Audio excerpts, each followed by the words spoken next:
So, you'll notice I'm speaking normally again. I don't know about the last two videos. I don't know what that was about. I couldn't speak normally. If you watched the last two, but it's back to normal, or at least as normal as a person can speak who was born and raised where I, in fact, was born and raised and from, and proud to be from. But at any rate, back to speaking normally. Good. I'm glad for that. So I was talking to Bob and I was talking to Stan last night, and I was like, I haven't talked about them in a long time. I haven't told a story about either one of them. If you remember, Stan is the one who fought in that gladiatorial arena thing that I told you about. And Bob has had all sorts of adventures that I've mentioned. He had a wild escapade in New York, and he smashed someone in the head with a log, an actual log. And then, he invented the greatest security system that's ever been invented in the history of humankind, still to this day. He needs to get a patent on that, I think. I need to talk to him about that. But anyway, talking to them, I was like, man, I need to tell another story about them. And as a bonus, this one's going to involve baseball, because I've told I have a couple videos about baseball trivia. I love baseball. Played it from the time that I could walk all the way up, and I was able to play in college a little bit. I'm very grateful for my dad for teaching me how to do that so young and working with me all those years. I don't really like what the game has become, especially at the professional level. I hate the fact that they have pulled the DH, that they have made a universal DH. And so the National League no longer has the pitcher hitting, which to me is a bastardized version of baseball. And not only that, this past year they went even further and they put a pitch clock. And the thing about baseball, one of the things about baseball that made it so great was there's no clock. There's no time. And now they've said, oh, we're going to put a clock in baseball. I'm a purist when it comes to baseball, if you can't tell.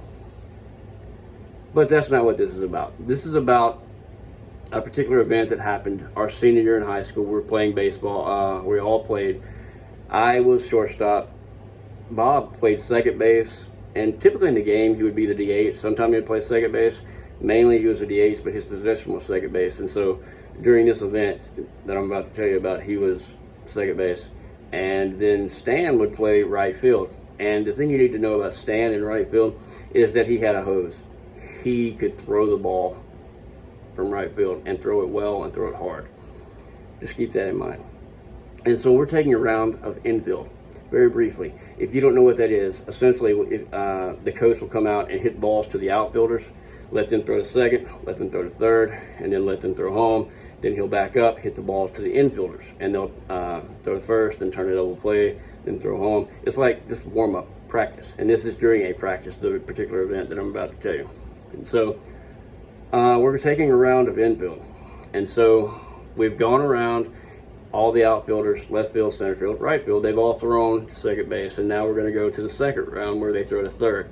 And if you know anything about baseball, you know that if you're not using a double cut, especially if you're just using a single cut, which in high school we didn't use the double cut, always a single cut, the shortstop is going to be the cutoff man between the left fielder and third base, and the same between center field and third base, unless it's hit way off in the gap between center and right. But typically in center field, the shortstop's also going to be the cutoff man.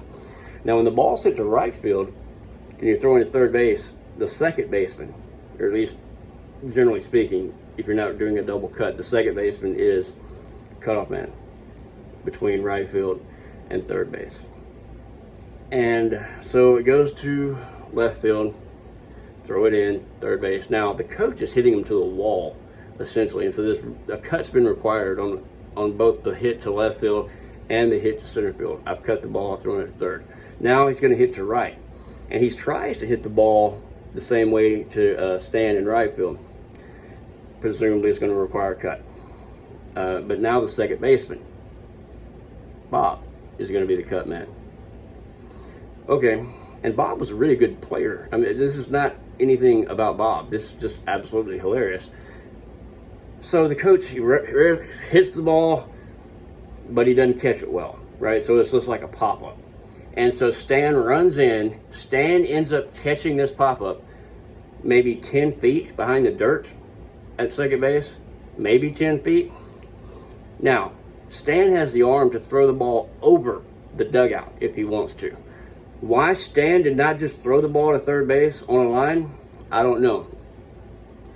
But since everybody was expecting the ball to go to the fence, Bob is prepared to be the cut man. And so he's kind of just, he sees the ball just go right behind the dirt, sees Stan come up to catch the ball, and he's jogging. He's in the general spot where the cutoff man would be if you needed one. But everybody on the field knows that you don't need a cutoff man in this situation. Everybody on the field knows this, except for one person. Stan. For whatever reason, you'll have to ask him. And I'm trying to get him to come and tell his version of some of this. He decides that he needs a cutoff man.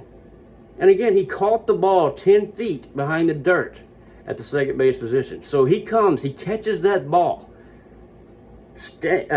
Bob is standing essentially where, if you were going to use a cut, he's standing right there. So he's right between Stan and third base. But everybody is expecting Stan to throw the ball to third base. Anyone could have thrown the ball to third base from there, let alone Stan, who I said has a hose from out there. So he catches the ball, does a massive crow hop, and throws a piss missile straight into Stan.